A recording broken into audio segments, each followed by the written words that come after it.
Hey everybody, this is Dr. Pat from the Springfield Wellness Center, and today we're going to talk about scoliosis. And I'm going to give you 3 ways that we evaluate for scoliosis and check to see if that's what's going on.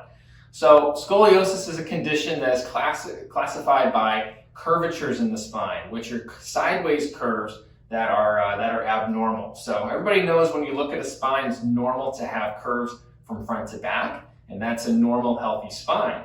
Now, when you look at a spine from the back and the curves are going side to side, that's when you know that there is scoliosis involved, and it does put a lot of stress on the spinal cord, the nerves, and the joints, and also the muscles as well. And so what we're going to do today is go over 3 ways that we will determine something like that here in the office and make sure that we can give you the right recommendations for care and support. So the first thing that I would start with clinically is a posture evaluation. So I want to be able to see how the landmarks of the body are lining up. So, in theory, things like shoulder height, hip height, those things should be level with a normal spine structure. But with scoliosis, they tend to rotate, high on one side or high on the other. So I would actually go through the spine and also through the body and look to see, is one shoulder higher than the other?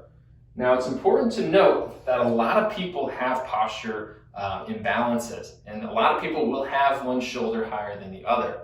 Some of those can be more normal than something like scoliosis. The scoliosis is going to have very exaggerated changes, and so we will see a situation where a shoulder will be very, very high like this, or a shoulder high on this side.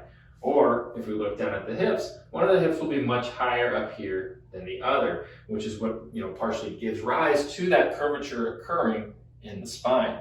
So posture evaluation is always where I start. I want to make sure that what we're looking at is reflecting what I'm actually seeing here on the spine.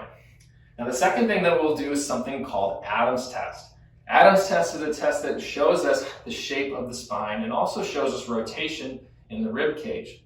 This is really important because we need to know how well the lungs are able to function as a result of scoliosis. In some severe cases, lung function can be compromised, and those are some more severe cases that sometimes can require surgical intervention.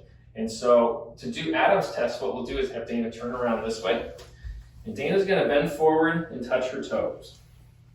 And what I'm looking to see is, as we come forward, is the rib cage rotated higher on one side or the other? In scoliosis, we can see that, and we can see one side being higher than the other side, for example, and that would give us an indication of what that shape looks like. You can come on up here.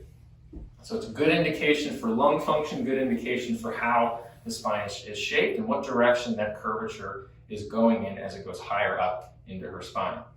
Now, the last thing that we can do to confirm findings would be performing x-rays. Now, at the Wellness Center, we don't have x-ray in the office, but we do refer out to imaging companies in the Springfield area that actually will help us get the information we need. So if I feel like somebody has scoliosis, I would send them out for an x-ray to actually see what the extent of that scoliosis is.